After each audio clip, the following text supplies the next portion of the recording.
Welcome to the debate. Today, we're diving straight into the really disturbing implications of the explosion in New Delhi. This was on November 10th, 2025, near Gate 1 of the Red Fort metro station. Right. And what we know is that it was a high-intensity blast involving a vehicle, a Hyundai i20. The human cost was just immense. At least 8 confirmed fatalities, with some reports suggesting more and dozens of people injured. And the location is just critical here. It's one of the most densely packed, symbolically important zones in the entire country. Exactly. The Red Fort isn't just a historical monument. It's the ultimate symbol of national sovereignty. An attack so close to it sends a massive shockwave. It hits public morale. It hits the perception of national security. Which brings us to the core of our debate today. The question really is this: does all the circumstantial evidence we have right now, the high casualties, the location, this emerging link to explosives found earlier in Faridabad, does that all mean we must immediately classify and respond to this as a calculated act of terrorism? Or, and this is the other side of the coin, should the policy response be governed by, let's say, strict caution? Should we wait for definitive forensic proof of malicious intent versus, say, a tragic accident? I'm going to argue that prioritizing consequence over proven intent is a dangerous path. We have to be evidence-driven here to protect civil liberties and avoid a massive overreaction. And I'll be arguing that the combination of consequence, location, and the known linkages compel an immediate, robust counterterrorism response. The risk of waiting is simply too high. Okay, so let's get into it. I think, look, when you take everything together, the totality of the evidence compels us to go straight to a high-level security threat response. I mean, this wasn't a firecracker. This was a massive blast from a vehicle that was either slow-moving or parked right next to a critical landmark. And the initial probes, they've been crucial. They're already connecting this vehicle's purchase trail to a network linked with explosives that were recovered in Haryana. That linkage is absolutely key here. It suggests this is not random. It suggests an organized network with real capability. And frankly, the potential failure in interstate coordination on that explosives network, well, that just dictates that an immediate and escalated response is essential. That means the NIA, the National Investigation Agency, getting involved, invoking serious counterterrorism laws. When a symbol of national sovereignty is hit this hard, the authorities have a duty to act based on the highest plausible threat. Right now. I do understand the urgency, and of course, the political symbolism is driving that approach. But I come at it from a different perspective. Even with a known link to seized materials, until we have the full forensic reports, specifically the FSL report, the Forensic Science Laboratory, we just can't establish the precise nature of the detonation. But does the precise mechanism matter more than the outcome? I think it does. I mean, was it a timer, which would indicate clear, calculated intent? Or was it a faulty fuse, suggesting maybe an unintended detonation during transit? The possibility of accidental handling, however slim you might think it is, it remains a real legal and policy factor. And if we prematurely label this a terror attack, we risk warping the public narrative. We risk pre-justifying permanent, maybe even draconian security responses. We've seen in the past how the psychological impact of these landmark attacks can trigger, a policy panic, heavier surveillance, severe restrictions in heritage zones. It has a real impact on business, on tourism, and on our fundamental civil liberties. Any policy that restricts public life, it must be justified by concrete proof of malicious intent, not just a catastrophic consequence. Okay, let's pick up on that. Let's talk about the legal response, because that's where the action is right now. The rapid involvement of the NIA and the immediate lodging of FIRs under the UAPA, the Unlawful Activities Prevention Act, and the Explosives Act. I don't see those as reactive. I see them as appropriate, even preemptive steps. It signals that authorities recognize the strong probability of a networked, intent-driven attack. So for me, the debate shouldn't be about whether this classification is legitimate, the context demands it, but whether our existing legal tools are enough for deterrence.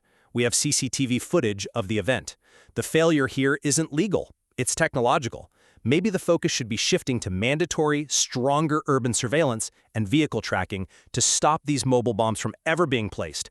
The legal framework is reacting, and I think it's reacting appropriately to the scale of the threat. I'm not so convinced by that line of reasoning because the immediate use of the UAPA before there's definitive proof of intent, it fundamentally changes the legal landscape. The UAPA is, well, it's notorious for elevating threat perception and granting these extraordinary powers to investigators.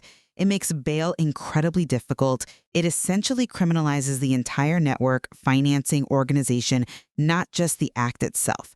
So when you invoke it, the burden on the state to prove it was terrorism is immense, yes, but the impact on an accused person's rights is immediate and it's severe. But it sends a strong message. It does. But focusing so heavily on these punitive legal tools, it risks obscuring a more critical failure here: the intelligence gap. If there was a known network in Faridabad and Haryana, why wasn't there adequate surveillance to track their ability to get a civilian car, a Hyundai i20, and move it into a high-security zone?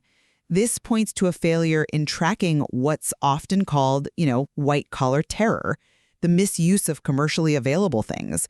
Invoking the UAPA is an aggressive cleanup action after the fact. It doesn't solve that underlying intelligence failure. But surely that aggressive invocation is essential for public confidence. If the state looks hesitant, if it doesn't call an event of this magnitude terrorism, it risks emboldening the network and damaging public trust.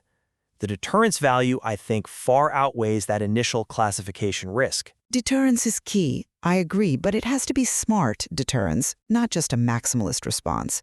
And that brings us to the logistics of it all, the sheer feasibility. This blast happened in a hugely crowded area. It's a heritage zone. Chandni Chowk is right there. It's probably the busiest commercial and residential spot in Old Delhi. So the question becomes, should we now enclose monuments like the Red Fort in tighter, permanent, militarized security circles? And your answer is? My answer is no. I don't think it's feasible and it's not desirable. The urban fabric of Old Delhi, it relies on fluid access. Thousands of people use that metro station every single day. Lakhs of people visit the market. We can't just implement blanket parking restrictions and heavy checkpoint screening. You'd effectively asphyxiate the daily life and the economy of that entire area. Security can't be allowed to completely shut down public space. We have to find a balance. That's an interesting point, though I would frame it differently. The challenge of security in these crowded heritage zones, managing traffic, making sure parked cars can't become bombs, that is precisely why enhanced and, yes, difficult security measures are needed right now. This incident highlights an unacceptable vulnerability. You mentioned the density, but that density is what makes the Red Fort a soft target. It maximizes both the casualties and the symbolic impact. The reality is, the Red Fort's status demands maximum security, regardless of the inconvenience.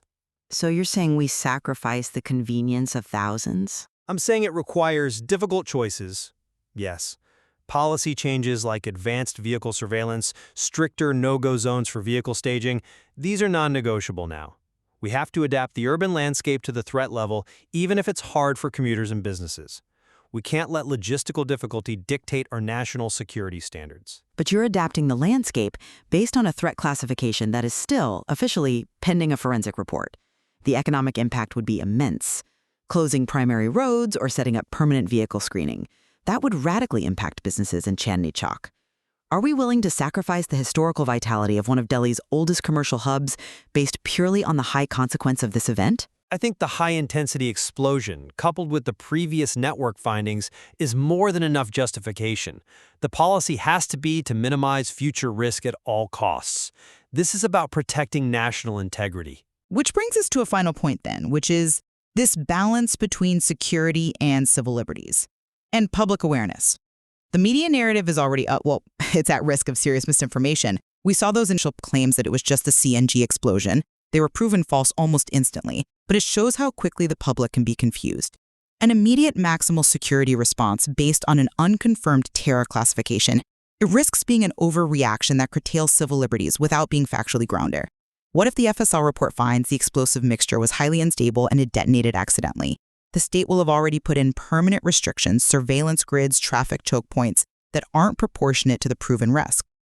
The emphasis has to be on clarifying the facts and ensuring policy is justified by concrete evidence of intended terrorism, not just by the tragedy itself.